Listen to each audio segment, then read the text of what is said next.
Yo, the name is Alpern, and today we are taking a look at the Wehrmacht build order that I've been running quite a bit recently, utilizing the Luftwaffe battle group. Now, there's been many ideas with Luftwaffe floating around since launch, mostly using the manpower reduction ability, allowing you to just field more units than your opponent and you then just run them over, and this build sort of follows this spirit. However, before we begin, I would like to make a quick shout out to the charity that Relic Entertainment is teaming up with currently, the Wounded Warriors of Canada. In the description there is a link to the charity if you would like to donate, while also receiving rewards in the form of CoH3 merch, such as t-shirts, water bottles or headwear. It basically ships globally, but there is a limited supply, so go check it out while also helping out a good cause. Now, this build order analysis is mainly focused around 1v1s, as in team games there are way too many variables to really discuss anything in a comprehensible manner. Now, for Wehrmacht using the Luftwaffe battle group, there are quite a few different openers. I've seen a lot of use of Kettenkrads and Pioneer openers, but personally I'm more favoring the Fallschirm Pioneer, as it has a stronger combat presence on the field, and this build in general suffers quite a bit in the early game, while basically kicking in and becoming an absolute beast in the mid to the late game. Thus, you don't really want to make it even harder for yourself in the opening by picking up the other options that really struggle in combat. You also immediately queue the tier 1 as you're dropping in your Fallschirm Pioneer, aiming to queue up 2 machine guns. And this is the entire opening composition, and it's all you generally will need before taking tier 3.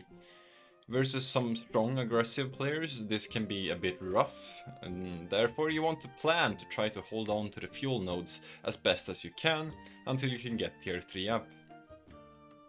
Once you can afford tier 3, you immediately want to pick it up to get access to the Panzer Grenadiers.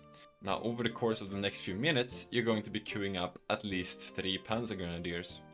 Now, this might sound like a lot, which it totally is, but it is possible because you around this time also reach one command point, unlocking the LG-40. Now, the LG-40 is a vastly inferior 80 gun to the Pak-40, because of its really poor penetration. However, it has the main advantage of only costing 75 munitions, and the manpower needed to crew it is very cheap compared to a Pak. This means it's basically a lot cheaper of an 80 gun, manpower wise, than the Pak-40, and manpower you otherwise spend on the Pak you can put into the Panzer Grenadiers. The fact that it costs munitions doesn't really matter either, since with Panzer Grenadiers you don't have any access to any munition upgrades compared to Jaegers that really do rely on their upgrades. I'd say you should always get at least one LG-40 preemptively, as soon as you can afford it, as you don't really plan to spend the munitions on anything critical anyways, and the LG-40 can be capping or helping out versus Jeeps or Humbers. Once light vehicles such as a Greyhound are getting fielded, you're going to want to double down and get another LG-40, and maybe even a third if necessary versus a lot of light vehicles.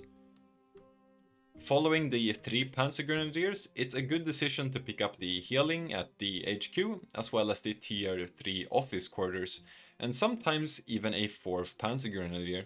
This is of course dependent on how you're doing in terms of resources and your manpower, but I've had games where I've easily fielded 4 Panzer Grenadiers while still hitting a very good Panzer IV timing, and games where I've also struggled to hit a decent Panzer IV with only 3 Panzer Grenadiers, so you're going to have to feel it out and test it for yourself. It's usually also when you make this decision that you have gathered enough command points to get the Infantry Reserves ability, which makes your entire composition a lot cheaper in terms of manpower. After finishing the right tree in the battle group, you can sort of pick what abilities you want from the left side tree, dependent on the game itself, but I do think the planes at the end, the loiter planes, are so much better than anything else. Getting them for the fastest route is your best bet, and you don't want to spend your munitions on a strafe when you can get a loiter. Now the Loiter itself targets both infantry and vehicles and do really well in a pinch just in general, and that's why you really want it as fast as possible. You are of course also getting the Fallschirmjägers, which are really strong combat units, but I've not really had a lot of games where I picked this up. When you try to rush the manpower reserves, generally already have so much infantry at that point, and usually you're more looking for support weapons such as packs or machine guns later down the line to go with the tanks. But they are an option if you, for instance, lose a lot of Panzergrenadiers. Going back to the build, you always end up taking tier 4 once you're reaching enough fuel float. Keeping your timings well helps a lot in your games, so try to balance your manpower economy for the price of that first Panzer IV, which costs 130 fuel for the structure and 100 fuel for the vehicle. After getting 2 Panzer IVs with this massive infantry force with support weapons, you're usually pop-capped, allowing you to get the extra upgrades such as tier 4 office quarters and the Panzer IV side skirts. Your munitions priority in most games are going to be to go straight for those LG40s. You get the first one and then usually you do get the second one as well, with some exceptions of course for when you need even more. Other than this, you can adapt to the situation, throwing bundle nades or satchels and for instance getting flamers on your Pioneer. As for mines, you can also start planting them quite early, at least after getting that first LG40. You don't really need to upgrade your minesweeper on your Pioneer at all, as long as you can, remember to toggle that sweeper on the Fallschirm Pio, which it arrives with for free. In the late game, you're of course going to want to float your munitions in order to use the loiter planes, and therefore I recommend you to avoid some of the less useful upgrades, such as the Panzer IV Pintle machine guns or the Fallschirm Pio upgrades. While they all are quite decent, they're also a bit too pricey compared to what they do in my experience. In the late game, your composition is generally going to be consisting of a Pio and a Fallschirm Pio for utility work such as repairs and mines, 2 machine guns, 3 to 4 Panzergrenadiers and 2 LG40s. This composition is quite light on vehicles and generally you do not end up getting anything but Panzer IVs. As for the strengths and weaknesses of the build, I've already mentioned the really weak opening, which can be dealt with by maneuvering and positioning your first machine guns really well, and using the Pioneers to spot for the flanks. Dependent on the map, also make sure to hold the safer fuel points for the resources. In the mid and the late game, however, the build just becomes so extremely strong, as you will have a lot more generally units than your opponents, while also having typically stronger units. You're fielding Panzergrenadiers, and you can really start closing in the gaps using their free Vet 1 once you get the officer quarters.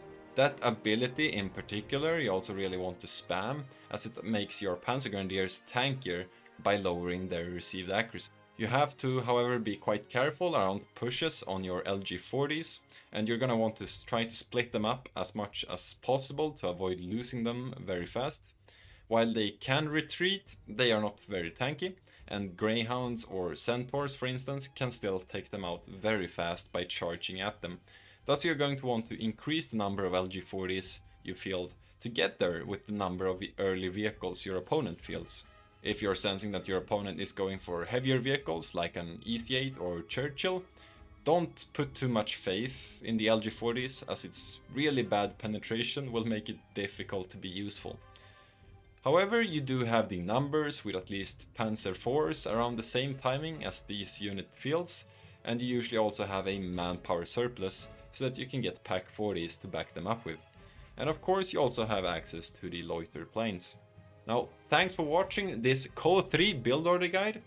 Again, check out the WWC Charity link in the description for some of that CoH3 merch. And a quick shout out here to the player Xander27 for showing me the strength of this build. Cheers!